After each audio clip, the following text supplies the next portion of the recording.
Hey, ocean travelers around the world. This is the Flying Dutchman. The ghost ship sailors still swear they see when cold fronts, hard seas, and human eyes line up just right. A phantom hull appears against the night. Legend says cursed, physics says look again. The gale hits the Cape of Good Hope like a drummer who won't quit. A watch on a square rigger braces knees against wet planks. Eyes locked on a horizon that keeps breaking and reforming out of black water and blown spray. A full rig silhouette seems to rise, sails set, but not pulling, hull too high above the skyline to make sense. No shout, no cannon, no wake.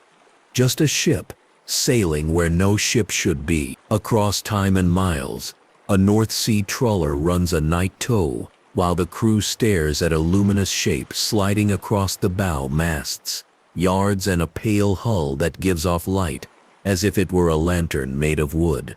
Radios call into the dark, nothing answered. In a different decade, a container captain steps into a modern bridge, lit by soft screens and steady numbers. AIA's plots ships like chess pieces. The sea outside looks empty, until a masted profile shows itself at a bearing the instruments do not confirm. The silhouette holds too steady for a cloud and too tall for a wave.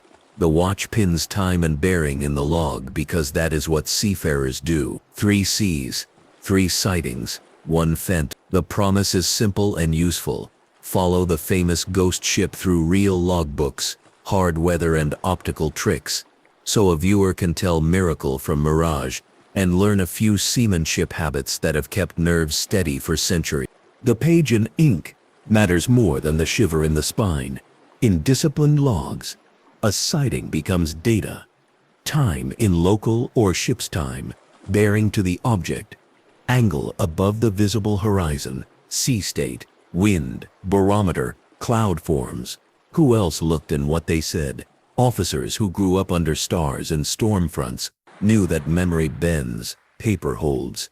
When a crew wrote that a ship passed to windward, height above skyline excessive, they gave later eyes work to do. When a lookout added that the object showed no return on the set, in the radar era, that line became a thread connecting instruments to the human eye. The old habit, write, don't dramatize, turns ghost talk into study material. A Royal Navy training cruise in 1881 logged a sighting with enough detail to live in collections today, not because anyone wanted to sell a scare, but because the practice of writing down weather and wonders was part of the job. The myth floats on stories, but the investigation stands on sentences with bearings, distances, and witnesses. The legend that blew in with the trade winds tells of a Dutch captain who swore he would round the Cape if it took him until the world ended. The storm did not care about vows. The ship did not survive or survive too well, depending on who told the tale. The curse said the captain and crew were condemned to sail forever, their masts and yards appearing to the living as a warning or an omen. Versions changed with ports and centuries. Sometimes the crew begged for letters to be delivered to families long dead. Sometimes the hull dripped with ghostly fire. The cast grew and shrank, but the stage stayed the same. Waters where oceans meet, where winds slam against currents, and where a ship's fate could hinge on a line in the log and a choice at the wheel. That stage is a machine built by geography. Off South Africa, the warm Agulhas current runs down the coast like a river in the sea, fast and smooth and full of heat. Offshore, the cold Benguela current rises from below and slides up the west coast, dense and sharp as a blade. When a strong westerly blows against the Agulhas, waves steepen into walls. When cold air rides over warm water, layers form in the lower atmosphere, like a stack of uneven glass. Those layers bend light. They make distant things loom larger and nearer than they are. They let images travel along the surface and pop back up miles away, hanging above the horizon as if stitched to nothing. The Cape's reputation was earned in broken spars and lost boats, but its talent for optics is just as fierce. Ghost ships cluster where air and water fight. Light has rules. The eye has habits. Put the two together over a cold, hard sea, and the brain does the rest. Superior mirages, born when cooler, denser air sits over warmer layers, near the surface, refract light downward. To the eye, that twist lifts the image up. A ship hull below the horizon can be bent into view, stacked, stretched, or flipped. Fata Morgana, the showiest member of the family, builds a skyline out of slices, inverted, erect, smeared, and doubled. Rigging turns into towers. Hulls become cliffs. The whole apparition can wobble, change height, or lock into place for long minutes, if the layers are stable. None of this needs an equation to feel true.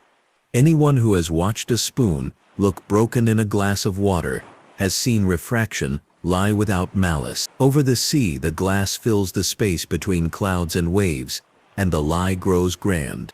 A lighthouse can become a fleet if fog helps. Distant beams that ride the air near the surface smear into vertical strokes as they pass through moisture. The smears march and shift as waves heave, and a watcher who expects masts will see masts. The loom of the sea, the way light seems to lift beyond the horizon before the object itself is visible, adds to the parade. On certain nights, the loom paints a faint ship shape where only a point light lives. On others, the loom makes a black ship look brighter than the water behind it. Old keepers wrote of such tricks without drama. They did not call them ghosts, they called them weather.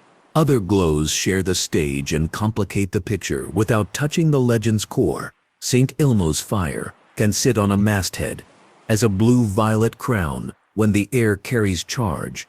Bioluminescence can turn wakes into milky rivers and hulls into phantom lanterns. A trawler that cut through a bloom on a moonless night might swear the sea lit the planks from below. These are natural dramas. They make the eye widen, the breath slow, and the mood of a watch deepen. Add a mirage above and a glowing wake below, and a steady ship can feel like it sailed into a story that was waiting for it. Brains, under long watches, do what brains do. Fatigue loosens focus. Night vision tosses color and lives on contrast. Rain streaks glass. Wipers time the scene into beats. Stress builds patterns from fragments because patterns help with survival. A single mast shape seen between swells, smeared by refraction, rimmed in glow, becomes a full rig in a mind that knows masts and rigs. None of this says a watcher is foolish. It says a watcher is human and practiced at turning half information into whole pictures. The sea rewards that talent most of the time. Sometimes it hands out illusions as a test. Logs from the age of sail keep a handful of sightings alive because the entries are specific enough to hold weight. A bark rounding the Cape writes, "A ship was seen to windward, rising and falling above the line of the sea, her lower masts not visible. She seemed to carry royals in a hard blow. Bearings are noted. The sea state is very high. The watch keeps eyes on the spot until changing light flattens the effect. Later, analysis says that a vessel beyond the geometric horizon was ducted into view by a strong temperature inversion, and that the apparent height of sails was a stacked mirage, erect over inverted building a mast taller than the original. Another case puts the Phantom over banks in the North Sea, where cold air lays over a warmer surface. A few minutes of sharp visibility turn into a calm outline, floating like a ship in the sky. No one puts down a spyglass and claims a curse. They write the weather, the view, and the choice to hold course. Steam and steel did not end the sightings. A tramp steamer reports a bark A-beam too high by far, at the edge of a winter low. The engine hum holds steady. The radio stays quiet. The captain picks up a pencil and notes the drop in temperature across a squall line, the wind backing, and a sudden super clean band of air under a lid of colder flow. The Phantom tracks with the weather, not with any known vessel. It fades when the squall eases. Early radio and later radar did not catch those refractions because nothing solid sat in the spot where the eye saw the ship. Instruments are literal. The atmosphere is creative. Modern bridges with IS GPS and tight radars still host Dutchman because mirages bend light, not radio waves. An officer sights a masted profile that should not exist. Screens say no. The safer habit is to believe both, but to let the instruments drive the collision avoidance decisions while the eyes stay open for real traffic, near and far. A phantom with no return is a good clue that the air is layered, and that ranging errors can sneak into visual judgments. A real ship with a return under a duct can also appear shifted in height, which is why bearing checks and radar ranges make the difference between a story and a close call. Why Dutchman and not Spaniard, Englishman, or whoever was out there tonight? The trading routes of a Dutch golden age ran straight through the Cape's gauntlet. Crews from many tongues saw impossible ships.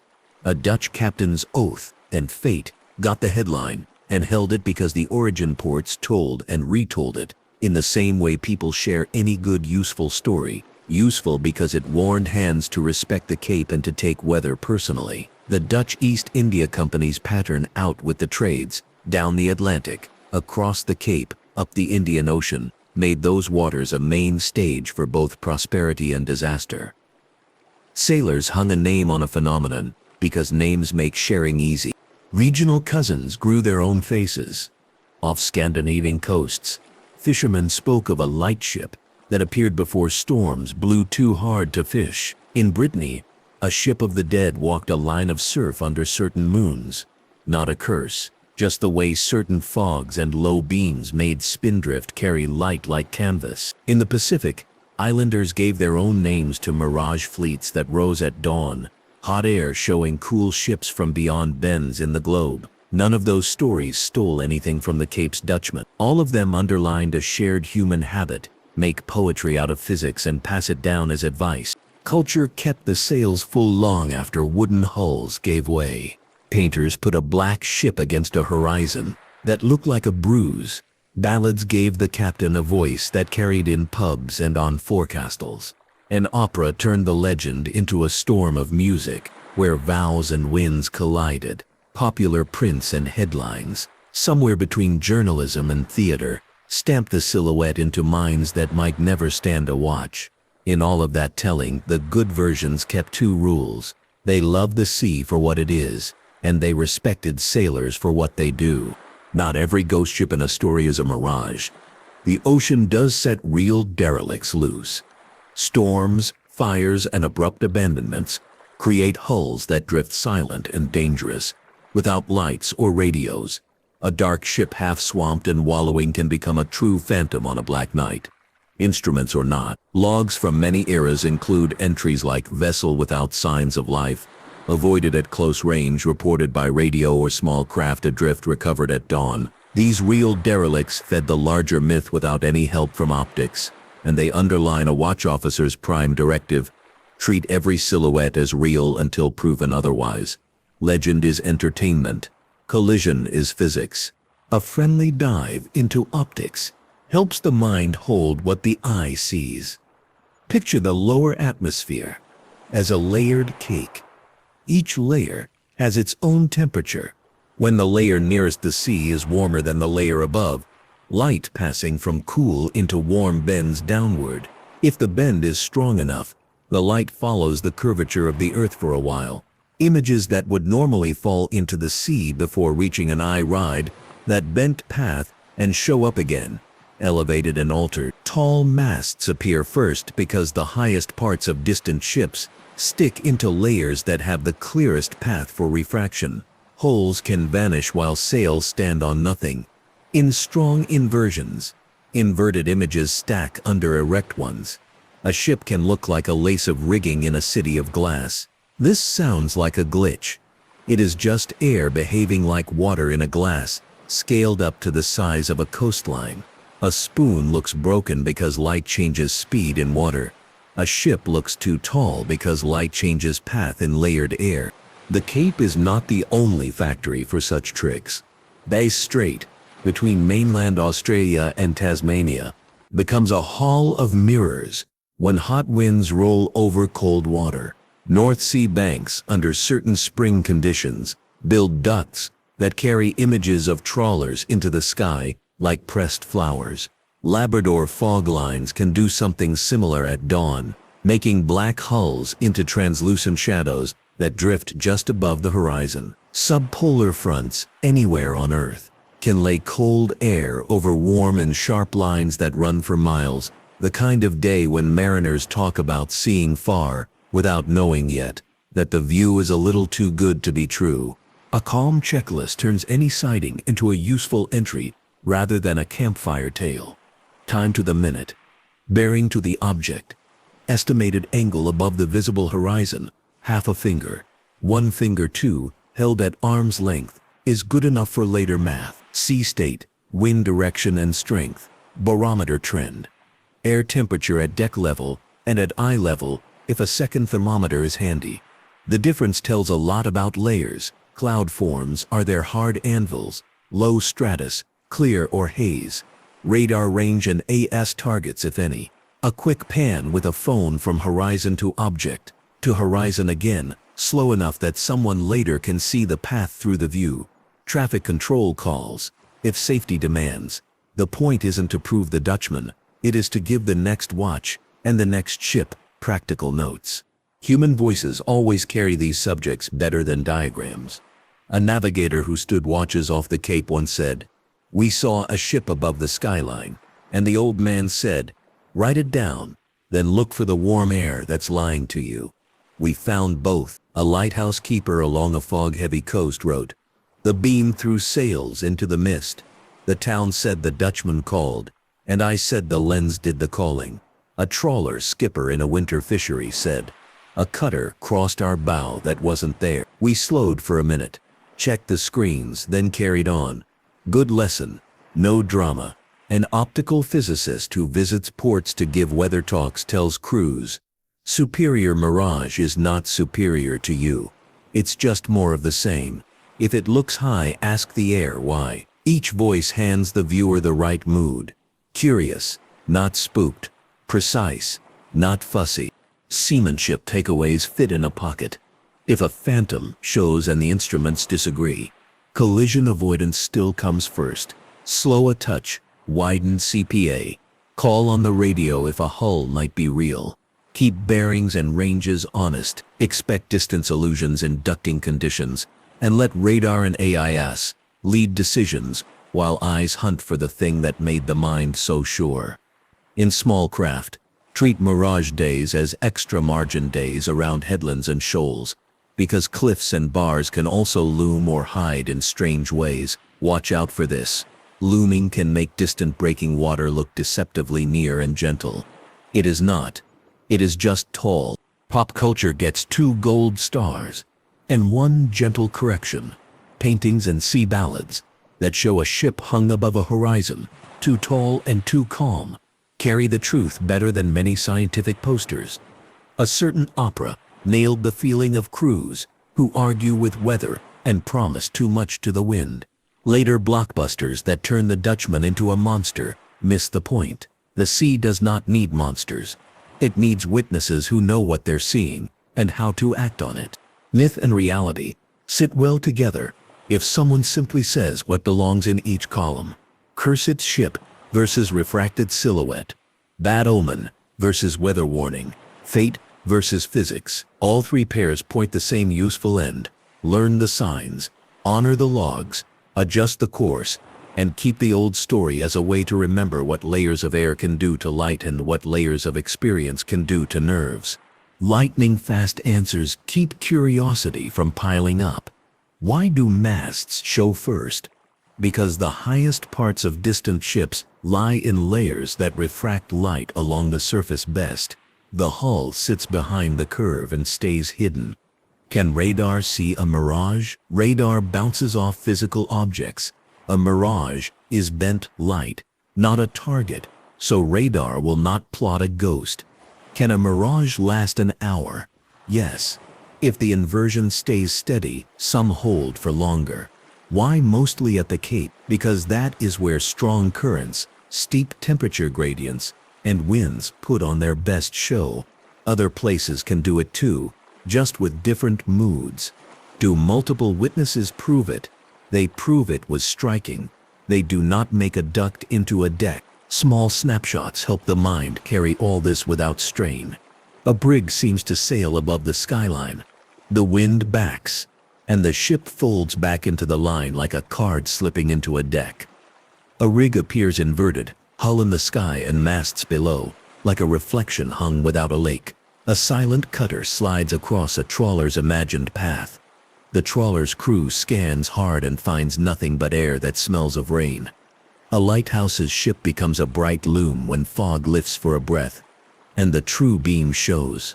A black hull fades when a wind shift shreds the inversion. The scene drops like a curtain. A dawn phantom looks perfect for 10 minutes, and then dissolves into low cloud, the color of pewter. Modern field guides say much with few lines. If someone wants a clean way to document the Dutchman without hype, the steps are simple. Note air temperatures at deck and at eye level if possible. To sense the inversion, snap a horizon reference so later minds can see how high the image sat. Pan slowly. Let the sea show the scale. Log the bearing and any instrument returns or the lack of them. Share the note with others who work the same waters. Good data beats good drama. The narrative circles back to the cold open, because the first chapter still holds the cleanest image.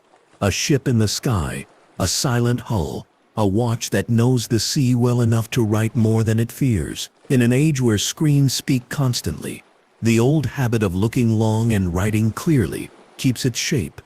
The Dutchman that sailors still swear they see is not a failure of sense. It is a success of attention. It says that the ocean has more ways to show itself than one set of instruments can catch, and that people belong in the loop, steady and awake. Before you get comfortable, take a moment to like the video and subscribe. But only if you really enjoy and want to fall asleep with ocean stories whenever you want. The sentence continues as if nothing paused, because the sea never pauses for long.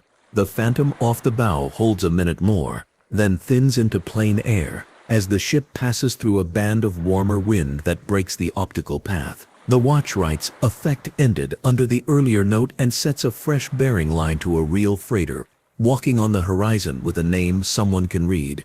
The night returns to work. A legend returns to its waiting place, ready for the next time air, water and human eyes agree to put on a calm show. The same pattern repeats in other waters, and wherever it repeats, the details grow useful. A bark in the roaring 40s takes a slanting sea that makes the deck creak low in the troughs. The lookout reports a rig that seems to float above the line of water, with a neat topgallant where no pure horizon should allow it. The officer of the watch raises a glass, sees the masts rise and fall with no hull below, and orders a steady course rather than a dramatic one. He notes the bearing twice. Across 20 minutes, the angle above the horizon shrinks as the vessel changes her own position. The phantom slides down, then vanishes as if it found a door and used it. A calm voice on a calm night can make the strangest scene feel like another line in a very long book. Older case notes often mention temperature without saying why. A careful quartermaster would write that the air felt strange warm at the rail and pinch cold at the face. That difference matters. Warm surface air under a cold lid turns the lower atmosphere into a lens. The lens can be broad, covering miles, or narrow, running like a ribbon along a front. When the lens is broad, a ghost ship can hold position with eerie patience. When the lens is narrow, the phantom jumps, jitters, or splits, as the band slides over waves and the viewing ship crosses invisible seams. The behavior says more about air than about spirits. Logs from the age of steam capture the first moments when instruments and illusions share a room. A freighter in the South Atlantic records tall masts to the east, no target on new set. The new set is a radar with better resolution than the one retired last season. The screen shows a clean field. The eye insists on a ship. The captain chooses to slow and expand separation around that bearing, not because he trusts the ghost more than the set, but because a vessel that sees a thing should behave as if it could be solid until traffic is no longer at risk. 10 minutes later, the masts break into fragments, resolve into black cloud stalks, and then smear into flat dawn. The log gets 2 lines that matter to the next bridge team. Superior mirage observed, ducting likely, return negative. The phrase carries no drama, it carries intelligence. North Sea trawlers have their own version of the Dutchman, and the stories hold steady across generations. Crews talk about winter evenings, when a cutter seems to move without sound across a net path. The smart response is always the same. Get eyes on the net markers, check the screens, call with plain words if any risk exists. Then let a minute pass before resuming tow. The difference between superstition and seamanship is only ever this. Superstition wants theater, seamanship wants time and space. On a night of clear air, after a week of gales, a container ship on the Agulhas Shelf sees a city rise, where there is no land. The skyline has towers and sharp roofs, all thin and gray and too consistent for cloud. This is Fata Morgana, in its architectural mood. Low islands, or a ship convoy beyond the curve, have been stretched and mirrored into a floating town. Watchkeepers slow their steps as they watch it hold, then change shape, then crumble with the same stillness with which it rose. Someone writes a note on whipped cream left too long. Illusions fall fastest when the layers that hold them up start to mix. Waves kicked by opposing winds can do that mixing. A downburst from a decaying cell can do it too. The eye returns to the honest horizon as soon as the air stops channeling. A lighthouse keeper along a fog-prone coast once wrote of a brig that would not die. The light's own beam made vertical strokes in the mist that from the gallery resembled thin sails. The keeper watched as the strokes hardened into a shape that could have passed to a hurried mind for a ship bearing down. No bell rang, because no bell should ring for mist behaving as physics says it will. The keeper simply turned to the page, set down time and weather, and then stayed at the window until fog thinned enough to let the far point wink through. Small disciplines make legends behave. Quick fact: the sea's curvature hides more ships than it reveals. If an officer sees only the upper masts of a vessel, the topmost part sits in layers of air that carry light farther than the lower parts can manage. Tall equals early. That is why crews wrote royals showing before they wrote courses. It is also why some apparitions look like perfect rigs in the sky. The sail plan is the first part that refraction rescues, and the mind fills blank spaces with cloth it has seen 1,000 times. On certain cold mornings, the reverse trick plays. Inferior mirage. The cousin's quieter sibling appears when warm air sits over colder water. Light then bends upward as it passes through the boundary. A ship can look shorter than it is, as if heat pressed it down. The same physics is at work, just flipped. In those conditions, a watcher might miss a low hull in a haze, and that is a safety lesson without any romance attached. Crews who work those lanes learn to trust instruments hard when visual ranges play such games. There are testimonies in ship museums that carry this debate with warm hands. A navigator's diary from the 19th century reads, "Saw a ship travel above the line of the world. The master said, 'It's the air that is wrong, not your eyes. Write what you saw and what the air felt like.' The split between awe and habit sits in that one sentence. Awe makes an officer want to tell a story. Habit makes the officer log the barometer. Humidity, wind veer and sea skin. The best bridges allow both things to happen in order. Quiet astonishment first, tidy note second." Even in the satellite era, a dash of folklore still keeps crews attentive. A junior officer hears from a veteran that the Dutchman is a weather teacher in disguise, and the phrase sticks. On days when towering cumulus mushrooms high before noon and the surface runs warm over colder streams, minds primed by that phrase act sooner. They call squall lines earlier, plot wider, and stand off cluttered lanes by a margin that turns accidents into anecdotes. A legend that teaches a safer habit earns its passage in any age. Let's go step by step through a few how it looks patterns that reappear so often they might as well be sketched on the back of every logbook. 1. The floating city. This shows as a series of shelf-like layers, each slightly offset, sometimes inverted between erect pieces. The edges look rigid because refraction flattens curves into straight lines. 2.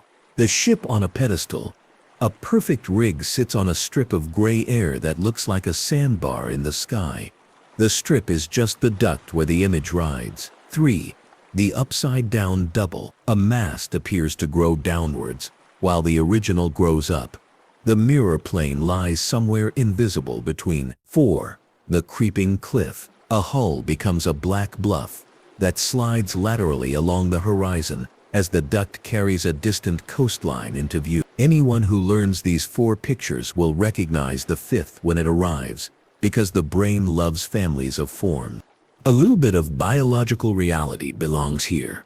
Night vision runs on rod cells, which respond best to blue-green light and suffer from a lack of detail. Cone cells that handle fine detail and color take a back seat in darkness. Result: at night, lines and blocks rule. Small objects lose depth, halos win. Rain on glass adds texture that the brain tries to subtract. When the brain fails to subtract at all, the leftover becomes a trick of shape and motion that feeds the legend. None of this is a failure. It is the operating system of the eye doing the best it can with low signal and wind noise. There are modern human voices who keep the tone exactly right. A South African Coast Guard officer who gives safety talks to fishing crews says, "If you see a ship in the sky, use it to check your distances. Ducting is a liar. Let your radar tell you where other boats really are." A polar deckhand who has watched mirages over leads of open water and sea ice says, "The pressure ridges look like cities, and then you find they're a line of hummocks. It's pretty. It's not a place to drive a snowcat fast." An optical scientist who rides on research cruises says to watchkeepers, "If the horizon looks ragged when the air is otherwise clean, you are probably inside a lens. Expect surprises." Consider a field scene with all the elements in play. A research vessel runs south in a pressure pattern that brought cold air off land out over the shelf. The sea temperature at the skin reads 6 degrees warmer than the wind. 2 meters up, the bridge wing thermometer differs from the chart table thermometer by 3 degrees. That simple detail written in the margin has big consequences. It means the lower layer is supportive of ducting. It means the watch should not overtrust line of sight range to an object that presents more height than logic allows. It means a ship passing through the same zone in the opposite direction might see different illusions at different times, even when separated by only a few miles. A single line in the log seals the lesson. Inversion present, visual distances untrustworthy. Stories will always include the famous Dutchman letter scenes, where a ghostly messenger begs living sailors to carry messages to families long dead. A museum curator who cataloged ballads organized those by themes: grief without closure, the desire to reverse time, and the way the sea eats history quietly. That curator reminded visitors that such motifs comforted people who waited at home and also kept crews alert in violent seasons. A tale that says some fates last forever can provoke an extra lash taken tight before a gale, and that extra lash keeps a spar from slamming and a man from being flung. If poetry leads to careful hands, even poetry has a place on a bridge. There is also a habit of confusing bioluminescence with phantoms that deserves a quick, clean line. When plankton bloom bright, a wake becomes a milky trail that seems to paint the sea from below. Sometimes the luminosity hugs a hull's boundary layer and outlines a form moving in darkness that can look, to a tired mind, like a second vessel pacing just out of sight. Watch out for this. Bioluminescence tends to follow motion. It blooms brighter where turbulence is strongest. A true phantom ship in the sky lives above the horizon and changes shape with air, not with water. The difference is angle and behavior. A captain's seminar at a maritime academy once used a tabletop demonstration that, for all its simplicity, left the room silent. A glass of water, a spoon, a pencil, The spoon looked broken when half in and half out of the water. The pencil, pressed into the glass at a slant, doubled at its own reflection off the inner surface. The instructor said nothing until a student said, "So the sea can do this, but bigger." The instructor nodded and added a line that has served as a pocket-size instruction manual ever since. When the world looks wrong, assume it's the air. Global patterns and sightings tell a clean story. The Cape is the headline because it's the most dramatic meeting of opposing currents and violent air. Bass Strait between Victoria and Tasmania is a steady second because hot northerlies over cold southerlies make fat inversions. The North Sea wins on repetition because shallow banks and different air masses slide over each other like pages. Labrador and the Grand Banks show seasonal runs of mirage mornings and ice melt seasons, when the air's cold tongue sits over warmer water. Even in tropical zones, edges river plumes that run cooler than surrounding seas at dusk, for example, can set up local ducting lanes that float a distant freighter for a few quiet minutes. Once a navigator learns to mark the edges where air changes its mind, the map becomes alive with places where the Dutchman has a standing invitation. Derelicts, the real ghost ships, deserve one more clear case, because people sometimes mix categories. A small coastal freighter catches fire in fair weather, is abandoned, and does not sink. It drifts. Weeks later, a fishing crew on a moonless night cuts a lazy S-curve between banks and meets a black hull without lights hanging off the bow at short range. That is not mirage. That is a collision risk. The right reactions follow in a rhythm that comes from drill, throttle, helm, call, report, mark. In the morning, the same hull, now spotted by an aerial patrol, is towed. In port bars that night, the story reads as Dutchman came to call, but the log reads as derelict encountered and reported. Both versions spread, and both do the work they're built to do. One binds people to the romance of their trade, the other keeps the trade safe. It helps to end this middle stretch with 6 postcards that carry weight without needing footnotes. A brig appears above the skyline, like a page from an old book held up against the night. A lucky smooth patch of air holds the image steady long enough for the watch to drink it in. A rig inverts, with sails where water should be and water where sky belongs. A junior seaman points with a grin and learns a new word in return. A silent cutter crosses a trawler's imagined path. The trawler eases, checks instruments, then smiles as the cutter dissolves into gray. A lighthouse ship turns into pure beam when fog slides a little higher and the sails vanish like breath. A black hull stays visible, despite no return until the wind lifts and the duct collapses. The horizon goes flat, the mind goes quiet. A dawn apparition looks like a convoy heading out, complete with little smudges that could be smoke. The sun climbs, the air stirs, the convoy becomes a line of low cloud above a bank that always sits there, honest and unmoving. Recap is near but not yet. First, a quick field guide version of how to write the page. Modern crews appreciate. The narrator reminds viewers that a usable note includes temperature at deck and at head height, pressure trend, wind, sea state, cloud type, and the observed angle and bearing. If a hand has no protractor, a finger at arm's length is a good instrument. A little under 2 degrees per finger width on most hands, good enough to estimate how high the phantom sat. Photos, if taken, should begin at the horizon, roll into the object slowly, and return to the horizon, so later minds can measure the lens's tricks. There is no award for catching a ghost. There is respect for helping the next watch understand what the air is doing. Now the recap can land cleanly, the way a good log ends a watch with a tight line. Sailors gave the famous phantom a name, because names help people share warnings. Weather builds the stage, with currents that fight and air that layers into a lens. Optics shape the scene into ships that fly, cities that float, and masts that appear on pedestals.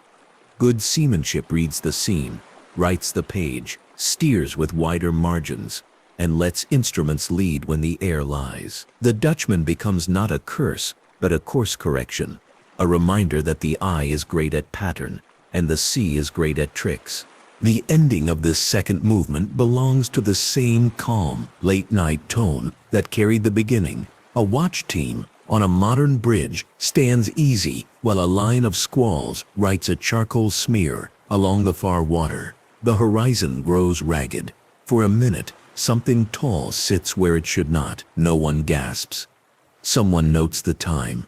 A pencil circles a bearing. The helmsman keeps the hand light.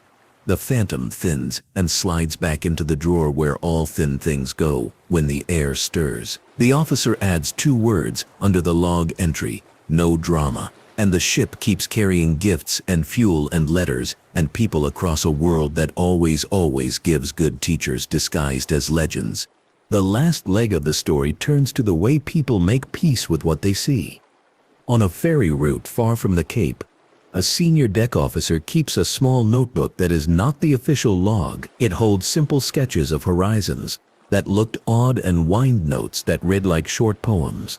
Warm breath on cold glass, ragged edge under a clean sky, city in the air, then gone. The officer shares that notebook with new crew, the way a parent shares a field guide on a first walk. The message underneath the pages is gentle. The sea will play. The job is to notice, write, and steer without fuss. A harbor pilot, invited to speak at a coastal college, tells students that the best trick he ever learned had nothing to do with speed or bravado.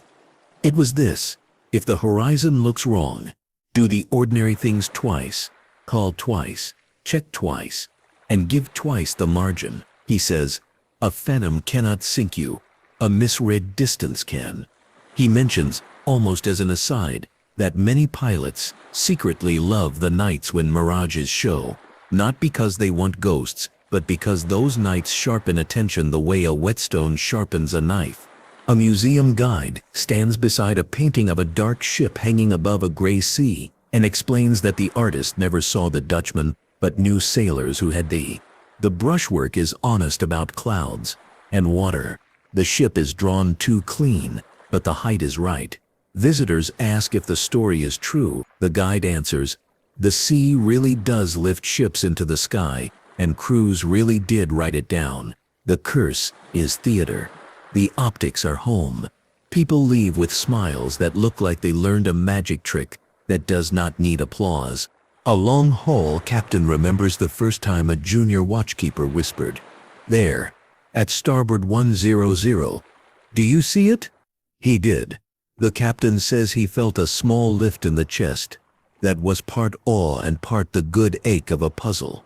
He ordered nothing dramatic. He walked to the wing, cupped the air with his palm next to the thermometer, and felt the warm layers sit like a shawl on a cold shoulder. He said, "Write the numbers," and the crew wrote them. After, in the mess, he told the oldest story in the least mysterious way possible. The air made a lens. We got a free show. We kept the rules. A trawler in winter drags nets across a shoal that has taken its toll since charts were quills and ink.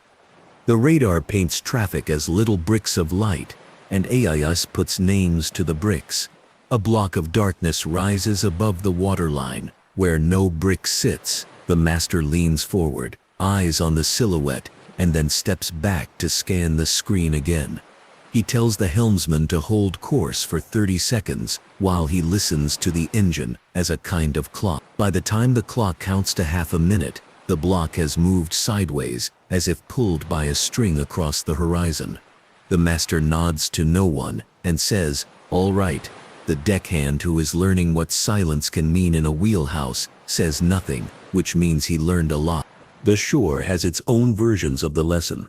A keeper on a headland in a spring inversion season writes a tally on a scrap taped inside a cupboard. Small ships in the air. 4. Floating cliffs.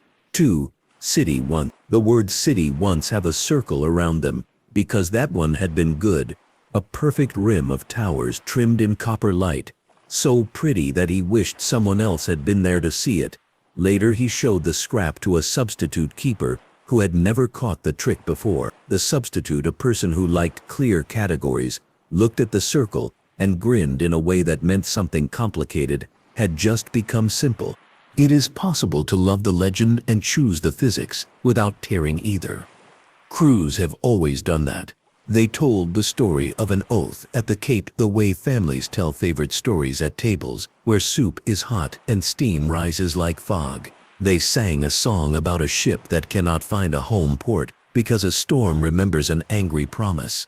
Then they stood watch and used bearings and angles like the tools they are. Two truths live side by side. The sea is grand enough for theater. Navigation is strict enough for safety. The human voice returns to the center because, in the end, that is what keeps any tradition honest. A navigator who became a teacher tells a class of cadets, "You will see things that deserve wonder. Write the wonder in your mind, and the numbers on your page. You'll need both when you stand alone someday." A lighthouse docent reading from a journal stops to say, "This sentence is plain because the keeper respected the sea enough to use small words." A trawler skipper, who never much liked speeches, shrugs and says, "It looked like a ship. It wasn't. We fished the next set." That's the whole story. An optical physicist who has spent time at sea laughs at the idea that science and superstition are enemies and says, "They are neighbors. One grows flowers, one keeps tools. The fence is friendly." There is a final practical corner that keeps this subject grounded. How the same layers that trick eyes can bend radio and sound in ways that matter. Ducting can enhance or reduce radio range, make a VHF call carry farther or die early, and sometimes skew expectations for who can hear whom. Surface ducts can also guide sound, so that a whistle seems closer or farther than honest distance would promise. Crews trained to suspect their eyes on inversion nights often learn to suspect their ears, and radios a little too. The right response is not paranoia, it is calibration. They call, they listen, they mark returns, and they treat odd nights as nights to do ordinary things with extra care. In polar seas, mirages are not rare oddities. They are seasonal characters. A deckhand on an icebreaker watching leads open and close learns to see pressure ridges as the ribs of a continent-sized animal breathing. One morning, a lane of open water reflects a low wall of ice so perfectly that the wall lifts and floats. The helmsman slows, not for the ghost but for the fact that the ghost says the air is arranging itself in a way that reduces honest depth cues. A scientist on that same bridge points out a faint dancing line where sky and water meet and explains in a sentence no longer than a breath that the apparent horizon is now a moving target. The crew does not write poetry. They write speed, wind, air, and water temperatures, and the little note that lives on every good page, visibility deceptive. It helps to return to the Cape one last time, if only to let the place close its own chapter. A southwester bent with strength meets the outward flow of the Agulhas, like a hammer brought down onto a river. Short, steep waves make decks into wet rooms with bad furniture. The air stacks in layers because heat does not want to leave the water yet. A ship rounds the point with a caution that borders on tenderness. Someone looks out and sees a rig standing as tall as a lighthouse on a strip of gray that looks like a path to nowhere. The old story wants to be heard. The new practice wants to be followed. The crew holds course, lets instruments lead, and salutes the shape with the same respect they give to porpoises that ride the bow at dawn for no reason but joy. The reason the subject still belongs on screens and in books is simple. Viewers like to be let in on secrets that make the world make sense without making it smaller. Knowing that a ship can appear in the sky because air thins and thickens in vertical stripes does not make the scene any less beautiful. It puts the beauty to work. It turns wonder into a way to keep people safe and to keep stories honest. That is the kind of knowledge that sticks, because it lives in bodies as well as in minds. Hands that ease a wheel, feet that plant for balance, eyes that scan with slightly different priorities when the horizon frays. A child who hears this story in a living room far from salt will carry a picture of a ship in the sky for years. When that child becomes someone who hikes ridges, flies in weather, fishes a bay, or just reads the forecast before a long drive, the picture will come back in a quieter form. It will say, "Sometimes the world will look wrong, Often it will be the air, breathe, measure, move. An older adult who watched the sea decades ago will nod at the same moment because the advice has not aged a day. The Dutchman is a shared language across generations that love or fear the horizon in equal measure. A quick run through common questions wraps loose threads without piling on. Can a phantom ship be photographed? Yes, though cameras struggle.